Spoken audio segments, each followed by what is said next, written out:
देखो, दो तरह की बातें हो गई। एक तरफ आप कहते हैं कि हमने भगवान को नहीं देखा, दूसरी तरफ आप कह रहे हैं हम भगवान का दर्शन करने जा रहे हैं मंदिर।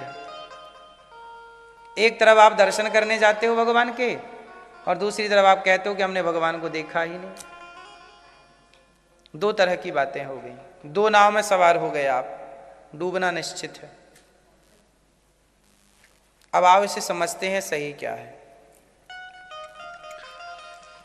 आप सब लोगों ने भगवान को देखा है, लेकिन आप लोग मानने को तैयार नहीं हैं कि हमने भगवान को देखा है।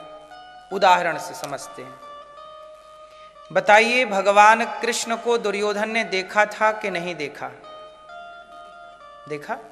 क्या दुर्योधन ने स्वीकार किया कि ये भगवान है? नहीं। भगवान को तो दुर्योधन ने भी देखा, पर माना नहीं उसने।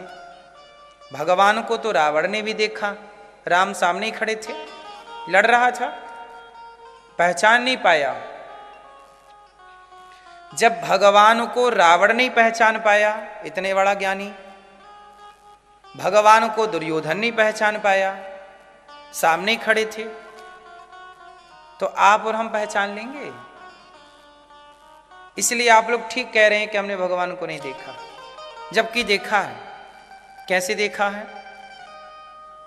भगवान के गंगा मैया कहते ना, मानो तो मैं गंगा मां हूं, ना मानो तो बहता, नहीं मानो तो पानी बह रहा है, और मानो तो गंगा माता है। नहीं मानो तो ये पत्थर की मूर्ति है, और मानो तो भगवान है। पत्थर की मूर्ति, खंबा पत्थर का था, वो पत्थर के खंबे से नरसिंह भगवान प्रकट भय के नहीं? किसके लिए हुए थे? किसके लिए मेरी मां? किस भक्त के लिए खंबे से आए थे? किसके लिए मैया? प्रहलाद जी के लिए। अब मुझे ये बताओ कि जब प्रहलाद के लिए खंबे से भगवान प्रकट हो सकते हैं, तो क्या प्रहलाद जैसी भक्ति हमारी हो, आपकी हो, प्रहलाद जैसा समर्पण हमारा और आपका हो, तो क्या हमारे लिए मूर्ति से भगवान प्रकट नहीं हो सकते? वो खंबा भी तो पत्थर का ही था। यदि पत्थर के खंबे से प्रहलाद के लिए भगवान प्रकट हो सकते हैं, तो हमारी भी दृष्टि प्रहलाद की तरह भक्ति हो, तो हमारे लिए मूर्ति से क्यों नहीं प्रकट हो सकते? इसलिए प्रहलाद जैसा बनने की देर है। अब आप कहो कि नहीं, ये मंदिर में जो मूर्ति है ना, ये पत्थर की है। पत्थर की तो है, पर एक बात बताओ, वो पत्थर की मूर्ति, अच्छा ये बताओ, कोई कागज लिया जाए, कागज में तो कोई चित्र नहीं बना, कोरा कागज लिया जाए, एक कलम ली जाए, और कोरे कागज में कलम लेकर के आपका चित्र बनाया जाए। कोई कलाकार हो और आपका चित्र बनाए, बिल्कुल आपकी तरह बना दे, तो जब वो चित्र आपके बेटे को दिखाया जाएगा, तो उस कागज के चित्र में आपका बेटा आपको पहचान लेगा कि नहीं? बोलो हाँ। अब मुझे ये बताओ, क्या आप उस कागज में हो? क्या आप उस चित्र में हो? उत्तर दो। नहीं ना। पर आपके बेटे ने क्यों पहचाना? क्योंकि आपकी छवि उस चित्र से मिल रही, आप ही तो है ना वो। आपका ही एक स्वरूप कागज में उकेरा गया है चित्रकार के द्वारा, जिसे आपके बेटे ने पहचान लिया कि तो मेरी माँ का चित्र है, ये तो मेरे पिता का चित्र है, और वो उसे संभाल के रखता है कि मेरी माँ का चित्र है। जब चित्र से आपका बेटा आप तक पहुंच सकता है, तो भगवान का चित्र जो मंदिर में है, वो किसका चित्र है? जो मूर्ति है वो किसकी है? वो चित्र कागज में किसका? आपका ही तो था। तो मूर्ति जो मंदिर में है वो किसकी मूर्ति है? जैसे चित्र आपका था, तो आपने पहचान लिया कि मेरा चित्र है, ऐसे वो मूर्ति भगवान की है। जब उस मूर्ति को प्रणाम किया जाएगा, वो चित्र को प्रणाम करेगा बेटा, और आप बगल में खड़ी होंगी तो वो आपको ही प्रणाम माना जाएगा, नहीं माना जाएगा। और वो चित्र को कोई लाठी से मारे तो वो किसका अपमान माना जाएगा? भाई मोदी जी का लोग पुतला जलाते हैं तो मोदी जी की फोटो लगाते हैं, मोदी जी का चित्र बनाते हैं, फिर उसमें पुतला जलाते हैं। या कोई सम्मान करना चाहे तो मोदी जी का स्टैचू ले आए और फूल की माला।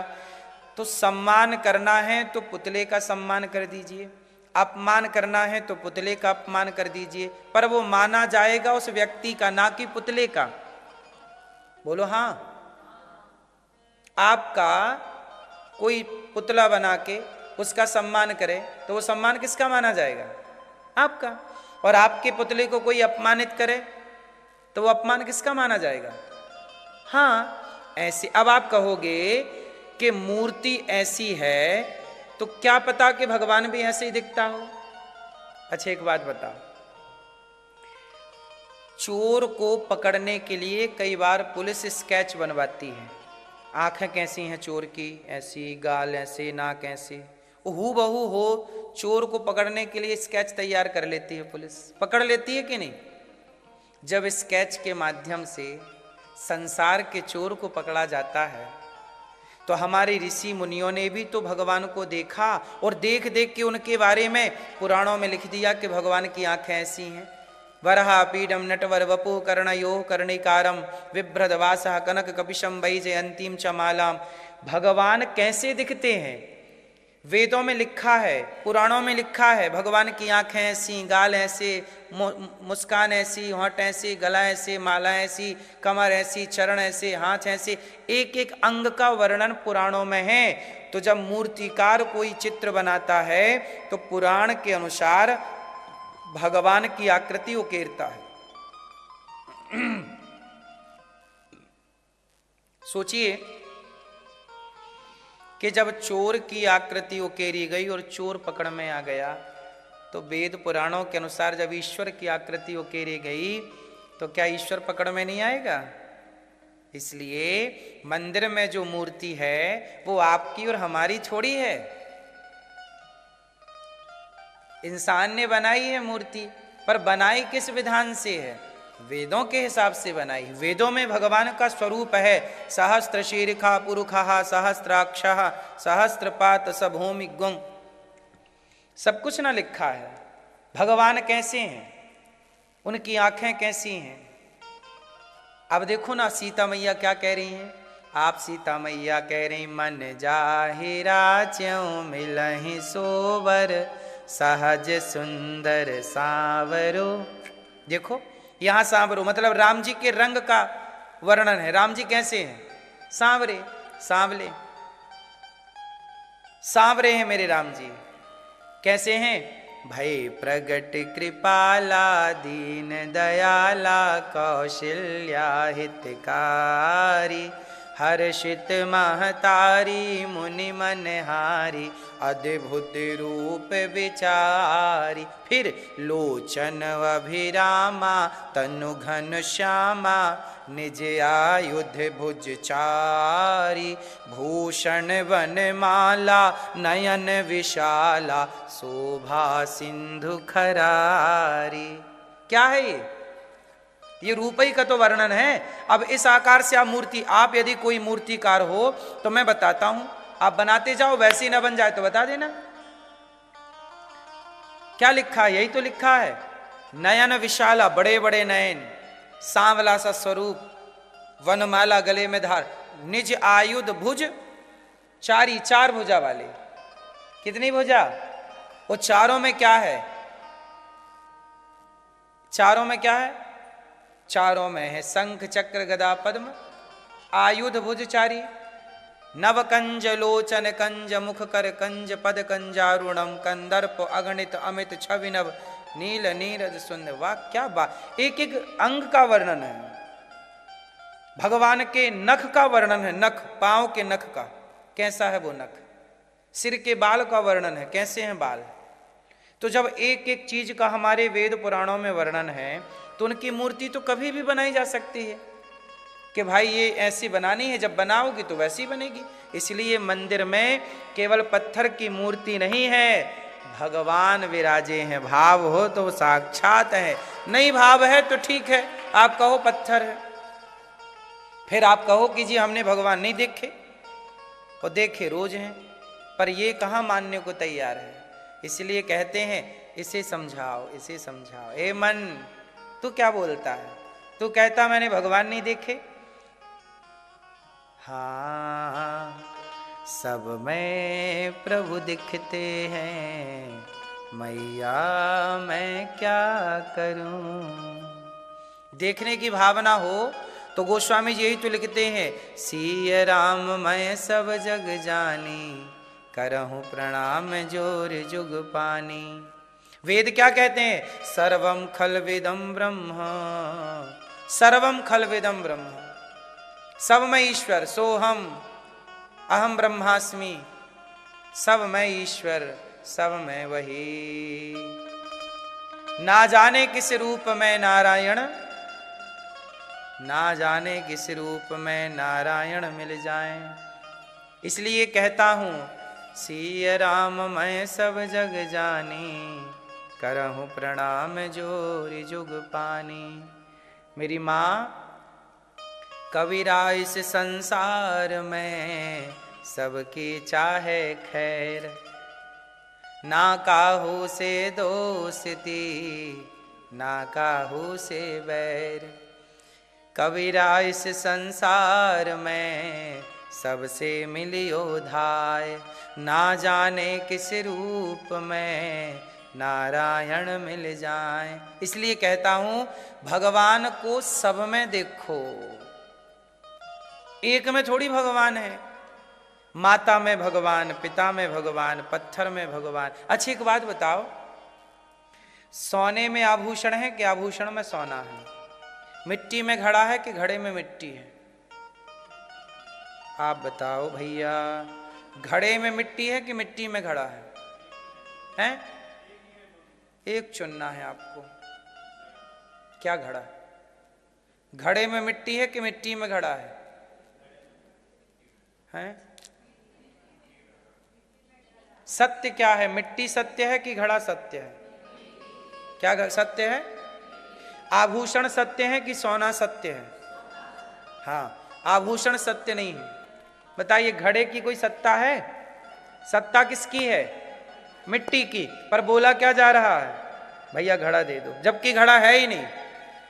माटी के आकार को ही तो आपने नाम दे दिया है, और नाम दे दिया तो दे दो। अच्छा ये बताओ, यूके में चूहा होता है कि नहीं? चूहे को पता है कि उसका नाम चूहा है? अच्छा ये बताओ, किसी चूहे को पता है कि उसका नाम चूहा है? अच्छा, बिल्ली को पता है कि उसका नाम बिल्ली है? अच्छा, कुत्ता को पूछना भाई कुत्ता कहां मिलेगा, तो कुत्ते को पता ही नहीं कि कुत्ता क्या होता है। कुत्ते को कुत्ता नाम कुत्तों ने दिया है कि आप लोगों ने दिया है? चूहे को चूहे का नाम चूहों ने दिया है कि आप लोगों ने दिया है? शेर को शेर नाम शेरों ने दिया है कि आपने दिया है? हाथी को हाथी का नाम हाथियों ने दिया है कि आप लोगों ने दिया है? उत्तर दो जोर से। हाथी को हाथी का नाम हाथी ने नहीं दिया, आपने दिया। इंसान ने अपनी सुविधा के अनुसार सबके नामकरण करता चला, ये हाथी, ये चूहा, ये शेर, ये बिल्ली, कुत्ता। बोलो हाँ। कुत्ते को पता ही नहीं कि अपने का नाम कुत्ता है। मिट्ठू को पता ही नहीं कि हमारा नाम मिट्ठू है। बोलो हाँ। बस यही है मेरी माँ, घड़े को तो पता ही नहीं कि उसका नाम घड़ा है, वो तो आपने नाम दिया। नाम दे दो कुछ भी। इसलिए घड़ा की सत्ता नहीं है, मिट्ठू की कोई सत्ता नहीं है, हाथी की कोई सत्ता नहीं है, चींटी की कोई सत्ता नहीं है, स्त्री पुरुष की कोई सत्ता नहीं है। जैसे मिट्टी ही सत्ता में है, घड़ा नहीं। मिट्टी सत्य है, घड़ा नहीं। ऐसे ये संसार, जैसे मिट्टी के तमाम खिलौने बने, खिलौनों के साथ बर्तन बने, पर सब में एक ही माटी विद्यमान है, ऐसे पूरे संसार में एक ही भगवान विद्यमान है। वह भगवान का ही एक रूप चींटी है, वह भगवान का ही एक रूप हाथी है, वह भगवान का ही एक रूप स्त्री है, वह भगवान का ही एक रूप पुरुष है। और भगवान के अनेक रूपों को हम अनेक नामों से जानते और पहचानते हैं। जैसे एक ही सोने को अनेक नामों से जाना गया। सोने के कितने नाम हैं? चूड़ी, करधन, मंगलसूत्र, हार, कान के झुमके, माथे की बिंदिया। अब बताइए सब में क्या है? सोना। उसी तरह चींटी में क्या है?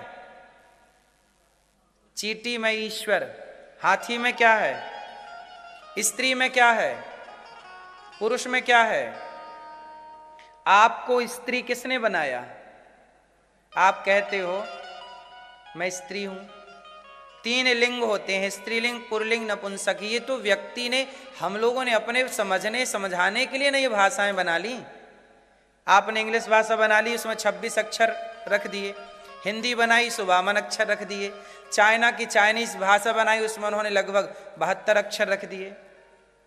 हर भाषा के अलग अलग अक्षर हैं, अलग अलग उच्चारण हैं, अलग अलग अखबार हैं।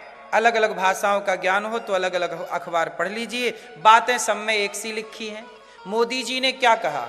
मोदी जी ने कुछ कहा, वही इंग्लिश में छप गई, वही उर्दू में छप गई, वही चाइना के अखबारों में वही बात छपी वही जो मोदी जी ने कहा, पर छपी अलग अलग भाषाओं में।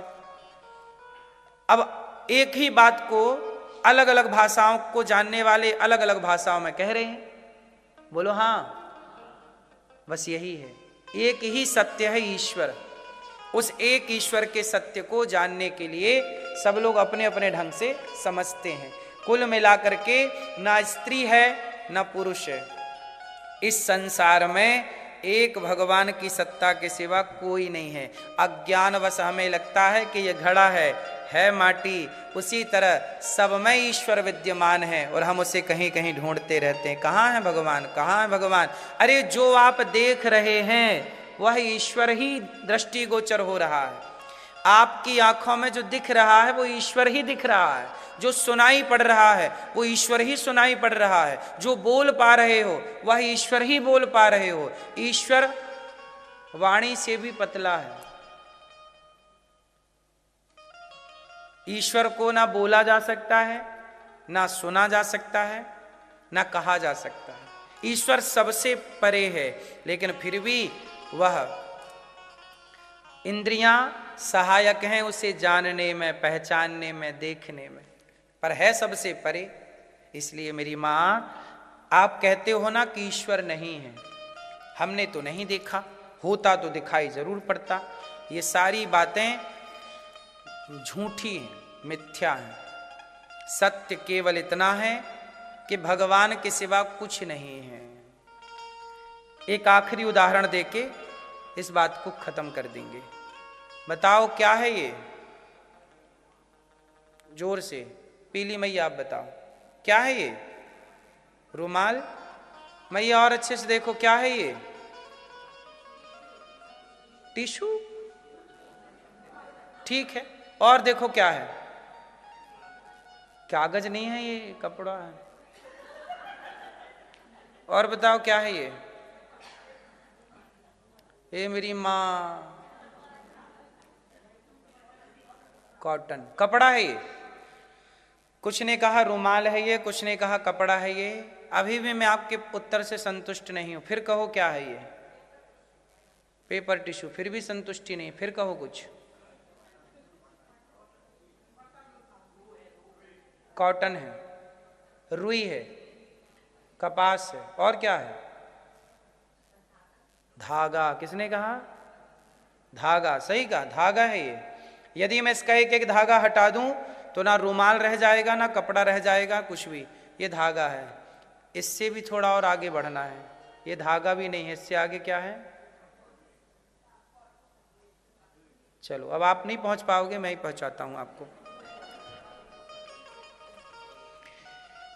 व्यवहार में ये रुमाल है, वास्तविक में ये कपड़ा है, लेकिन कपड़े की भी वास्तविकता है कि ये धागा है। धागा निकाल दिया जाए तो इसका ना कपड़ा रह जाएगा ना तो, लेकिन वो धागा भी ना, धागे की भी सत्ता नहीं है। धागा भी बना रुई से, कॉटन से। और कॉटन कहाँ से आई?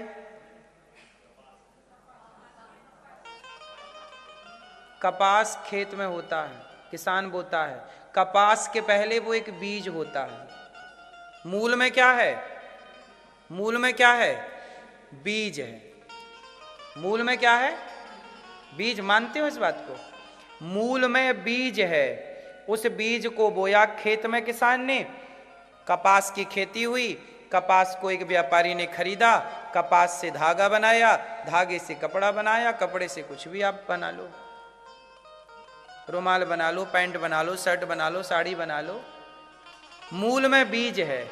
उसी तरह ये सृष्टि दिखने में कोई स्त्री दिख रही है, कोई पुरुष, कोई हाथी, कोई कुत्ता, कोई बिल्ली, पर सबका मूल बीज